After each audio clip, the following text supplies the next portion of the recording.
सदा शिवम भजाम्यहं श्री शिवाय नमस्तुभ्यं। बंधुजनों, भक्तजनों, आप सभी का ब्रह्म मंदिर कन्या चैनल पर बहुत बहुत स्वागत है। सावन मास में शिव महापुराण की महिमा सुनना सभी तरह के पुण्य फल देने वाला है। आपके जीवन में जो भी बाधाएं हैं, जो भी समस्याएं हैं, उन सभी का समाधान इस शिव पुराण महात्म्य कथा सुनने से हो जाएगा। बंधुजनों, भक्तजनों, यदि आप इस कथा महात्म्य को ध्यान पूर्वक एकाग्रचित होकर सुनते हैं या शेयर करके किसी और को भी सुनाते हैं, आपके जीवन में सुख, शांति और समृद्धि होगा। भगवान महाकाल, महाकालेश्वर शिव जी, महादेव आपकी सभी दुखों का, सभी समस्याओं का अंत करेंगे। तो भक्तजनों, बंधुजनों, चलिए शिव महापुराण की कथा शुरू करते हैं। आज हम शिव महापुराण के श्री रुद्र संहिता तृतीय खंड के 38वें अध्याय का श्रवण करेंगे। तो बोलिए ओम नमः शिवाय, ओम नमः शिवाय, ओम नमः शिवाय। ब्रह्मा जी बोले, हे मुनि श्रेष्ठ नारद, शैलराज हिमालय ने अपने नगर को बारात के स्वागत के लिए विभिन्न प्रकार से सजाना शुरू कर दिया। हर जगह की सफाई का विशेष ध्यान रखा गया, सड़कों को साफ कराया गया और उन पर छिड़काव कराया गया। तत्पश्चात उन्हें बहुमूल्य साधनों से सुसज्जित एवं शोभित किया गया। प्रत्येक घर के दरवाजे पर केले का मांगलिक पेड़ लगाया गया। आम के पत्तों को रेशम के धागों से बांधकर सुंदर बंधनवाड़े बनाई गईं। विभिन्न प्रकार के सुगंधित फूलों से हर स्थान को सजाया गया। सुंदर तोरणों से घर को शोभायमान किया गया। चारों ओर का वातावरण अत्यंत सुगंधित था। वहां का दृश्य दिव्य और अलौकिक था। विश्वकर्मा को गिरिराज हिमालय ने आदर पूर्वक बुलवाया और उन्हें एक ऐसे दिव्य मंडप की रचना करने को कहा। वह मंडप 10,000 योजन लंबा और चौड़ा था। वह दिव्य मंडप 40,000 कोस के विस्तृत क्षेत्र में फैला हुआ था। विश्वकर्मा, जो कि देवताओं के शिल्पी कहे जाते हैं, ने इस उत्तम मंडप की रचना करके अपनी कुशलता एवं निपुणता का परिचय दिया। यह मंडप अद्भुत जान पड़ता था। उस मंडप में अनेकों प्रकार के स्थावर, जंगम पुष्प तथा स्त्री पुरुषों की मूर्तियां बनाई गई थी, जो कि इतनी सुंदर थी कि यह निश्चय कर पाना कठिन था कि कौन ज्यादा सुंदर एवं मनोरम है। वहां जल में थल तथा थल में जल दिखाई दे रहा था। कोई भी मनुष्य इस कलाकृति को देखकर यह नहीं जान पा रहा था यहाँ जल है या थल। विभिन्न प्रकार के जानवरों की कलाकृतियां जीवंत बनाई गई थीं। अपनी सुंदरता से जड़ हृदयों को मोहित करते सारस कहीं सरोवर में पानी पीते दिखाई देते थे, तो कहीं जंगलों में सिंह ऐसे लग रहे थे मानो अभी दहाड़ना शुरू कर देंगे। नृत्य करने की मुद्रा में बनाई गई स्त्री पुरुषों की मूर्तियों को देखकर ऐसा लगता था कि मानो वकाई नर नारी नृत्य कर रहे हों। द्वार पर खड़े द्वारपाल हाथों में धनुष बाण लेकर ऐसे खड़े थे जैसे सचमुच अभी बाणों की वर्षा शुरू कर देंगे। इस प्रकार सभी कृत्रिम वस्तुएं बहुत ही सुंदर एवं मनोरम थी, जो कि बिल्कुल जीवंत लगती थी। द्वार के मध्य में देवी महालक्ष्मी की सुंदर मूर्ति की स्थापना की गई थी, जिन्हें देखकर ऐसा प्रतीत होता था कि मानो क्षीर सागर से निकलकर साक्षात महालक्ष्मी देवी वहां आ गई। वे सभी शुभ लक्षणों से युक्त दिखाई दे रही थीं। मंडप में विभिन्न स्थानों पर हाथियों की कलाकृतियां भी बनाई गई थीं। कई स्थानों पर घोड़े घुड़सवारों सहित खड़े थे, तो कहीं सुंदर अद्भुत दिव्य रथ जिन पर सफेद अश्व जुते हुए थे। मंडप के मुख्य द्वार पर नंदीश्वर, जो कि शिव जी की सवारी है, की मूर्ति बनाई गई थी, जो कि स्फटिक मणि के चमक से चमक रही थी। उसके ऊपर दिव्य पुष्पक विमान की रचना की गई थी, जिसे पल्लवों और सफेद चामड़ों से सजाया गया था। विश्वकर्मा द्वारा समस्त देवताओं की भी प्रतिमूर्ति की रचना की गई थी, जो कि हूबहू वास्तविक देवताओं से मिलती थी। क्षीर सागर में निवास करने वाले श्री हरि विष्णु एवं उनके वाहन गरुड़ की भी रचना उस मंडप में की गई थी, जिसका स्वरूप साक्षात श्री हरि विष्णु जैसा ही था।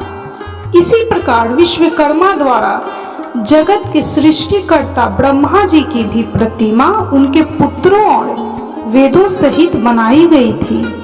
साथ ही वह प्रतिमा वैदिक सूक्तों का पाठ करती हुई दिखाई देती थी। स्वर्ग के राजा देवेंद्र अर्थात इंद्र एवं उनके वाहन ऐरावत हाथी की भी मूर्तियां जीवंत थी। इस प्रकार विश्वकर्मा द्वारा बनाई गई सभी कलाकृतियां कला का अद्भुत नमूना थी, जो कि दिव्य एवं मनोरम थी, जिन्हें देखकर यह जान पाना अत्यंत मुश्किल ही नहीं नामुमकिन था कि वे असली हैं या फिर नकली। देवताओं के शिल्पी विश्वकर्मा द्वारा रचित यह दिव्य मंडप आश्चर्यों से युक्त एवं सभी को मोहित करने वाला था। तत्पश्चात शैलराज हिमालय की आज्ञा के अनुसार विश्वकर्मा ने देवताओं के रहने के लिए कृत्रिम लोकों का निर्माण किया, जो कि अद्भुत थे। साथ ही उनके बैठने के लिए भी दिव्य सिंहासनों की भी रचना की गई। ब्रह्मा जी के रहने के लिए विश्वकर्मा ने सत्य लोक की रचना की, जो कि दीप्ति से प्रकाशित हो रहा था। तत्पश्चात श्री हरि विष्णु के लिए बैकुंठ का निर्माण किया गया।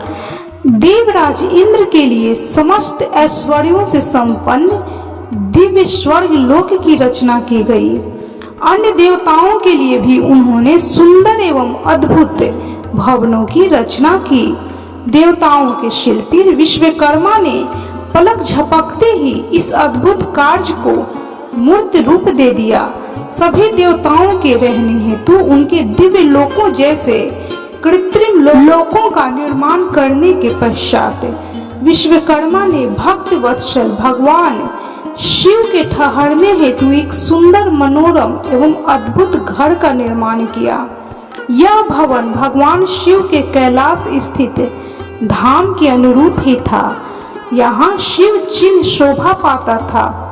यह भवन परम उज्जवल दिव्य प्रभा पुंज से सुशोभित उत्तम और अद्भुत था। इस भवन की सभी ने बहुत प्रशंसा की, यहाँ तक कि स्वयं भगवान शिव भी उसे देखकर आश्चर्यचकित हो गए और विश्वकर्मा की इन रचनाओं को उन्होंने बहुत सराहा। विश्वकर्मा की यह रचना अद्भुत थी। इस प्रकार जब सुंदर एवं दिव्य मनोरम मंडप की रचना हो गई और सभी देवताओं के ठहरने के लिए यथोयोग्य लोकों का भी निर्माण कर दिया गया, तो शैलराज हिमालय ने विश्वकर्मा को बहुत बहुत धन्यवाद दिया। तत्पश्चात हिमालय ने प्रसन्नता पूर्वक भगवान शिव के शुभागमन दीक्षा करने लगे। हे नारद, इस प्रकार मैंने वहां का सारा वृत्तांत तुम्हें सुना दिया है। अब आप और क्या सुनना चाहते हैं? नारद जी बोले कि हे महाप्राज्ञ, हे विधाता, आपको नमस्कार है। आपने अपने श्री मुख से मुझे अमृत के समान दिव्य और अलौकिक कथा को सुनाया है। अब मैं भगवान चंद्रमौली के मंगलमय वैवाहिक जीवन का सार सुनना चाहता हूँ, जो कि समस्त पापों का नाश करने वाला है। भगवान कृपा कर मुझे यह बताइए कि जब शैलराज हिमालय द्वारा भेजी गई लग्न पत्रिका महादेव जी को प्राप्त हो गई। तो महादेव जी ने क्या किया, प्रभु इस अमृत कथा को सुनाने की कृपा कीजिए। तब ब्रह्मा जी बोले कि हे मुनि श्रेष्ठ नारद, लग्न पत्रिका को पाकर भगवान भोलेनाथ शिव ने मन में बहुत हर्ष का अनुभव किया। लग्न पत्रिका लेकर आए शैलराज के बंधु बांधवों का उन्होंने यथा योग्य आदर सत्कार किया। तत्पश्चात उन्होंने उस लग्न पत्रिका को पढ़कर स्वीकार किया तथा पत्रिका लेकर आए हुए लोगों को आदर सम्मान से विदा किया। तब शिव जी प्रसन्नता पूर्वक सप्त ऋषियों से बोले कि हे मुनियों, आपने मेरे लिए इस शुभ कार्य का संपादन किया है और मैंने इस विवाह हेतु अपनी स्वीकृति प्रदान कर दी है। अतः आप सभी मेरे विवाह में सादर आमंत्रित हैं। भगवान शिव के शुभ वचन को सुनकर ऋषिगण बहुत प्रसन्न हुए और उनको आदर पूर्वक प्रणाम करके अपने धाम को चले गए। जब ऋषिगण कैलाश पर्वत से चले गए तब भक्तवत्सल भगवान शिव ने तुम्हारा स्मरण किया। तुम अपने सौभाग्य की प्रशंसा करते हुए तुरंत उनसे मिलने उनके धाम पहुंच गए। शिव जी के श्री चरणों में तुमने मस्तक झुकाकर प्रणाम किया और वहां हाथ जोड़कर खड़े हो गए। भगवान शिव बोले कि हे नारद, तुम्हारे दिए गए उपदेश से प्रभावित होकर ही देवी पार्वती ने घोर तपस्या की और उससे प्रसन्न होकर मैंने उन्हें अपनी पत्नी बनाने का वरदान दे दिया है। पार्वती की भक्ति ने मुझे वश में कर लिया है। अब मैं उनके साथ विवाह करूंगा। सप्त ऋषियों ने शैलराज हिमालय को संतुष्ट कर इस विवाह की स्वीकृति प्राप्त कर ली है और हिमालय की ओर से लग्न पत्रिका भी आ चुकी है। आज से 7वें दिन ही मेरा विवाह का दिन सुनिश्चित हुआ है। इस अवसर पर महान उत्सव होगा। अतः तुम श्री हरि ब्रह्मा और देवताओं, मुनियों और सिद्धों को मेरी ओर से निमंत्रण भेजो और उनसे कहो कि वे लोग उत्साह और प्रसन्नता पूर्वक सज धज कर अपने अपने परिवार के साथ सादर मेरे विवाह में पधारे। हे नारद, भगवान शिव की आज्ञा पाकर आपने हर जगह जाकर आदर पूर्वक सबको इस विवाह में, शिव विवाह में पधारने का निमंत्रण दे दिया। तत्पश्चात भगवान शिव के पास आकर उन्हें सारी जानकारी दे दी। तब भगवान शिव भी आदर पूर्वक सब देवताओं के पधारने की प्रतीक्षा करने लगे। भगवान शिव के सभी गण संपूर्ण दिशाओं में नाचने गाने लगे। सभी ओर उत्सव होने लगा। निमंत्रण पाकर अति प्रसन्नता से सज धज कर भगवान श्री हरि विष्णु नारायण भी श्री लक्ष्मी और अपने दल बल को साथ लेकर कैलाश पर्वत पर पहुंचे। वहां पधार कर उन्होंने भक्ति भाव से भगवान महादेव शिव को प्रणाम किया और प्रभु की आज्ञा लेकर अपने स्थान ग्रहण किया। तत्पश्चात मैं भी सब पत्नीक अपने पुत्रों सहित भगवान शिव के विवाह में सम्मिलित होने के लिए पहुंचा। भगवान शिव को प्रणाम करके मैंने भी वहां आसन ग्रहण कर लिया। इसी प्रकार सब देवता, देवराज इंद्र आदि भी अपने अपने गणों एवं परिवारों के साथ सुंदर वस्त्रों और बहुमूल्य आभूषणों से शोभायमान होकर वहां पहुंच गए। सिद्ध चारण, गंधर्व, ऋषि, मुनि सब सहर्ष विवाह में सम्मिलित होने के लिए कैलाश पर पहुंच गए। अप्सराएं नृत्य करने लगी और देव नारियां गीत गाने लगी।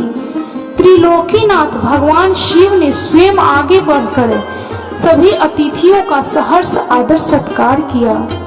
उस समय कैलाश पर्वत पर बहुत अनोखा और महान उत्सव होने लगा।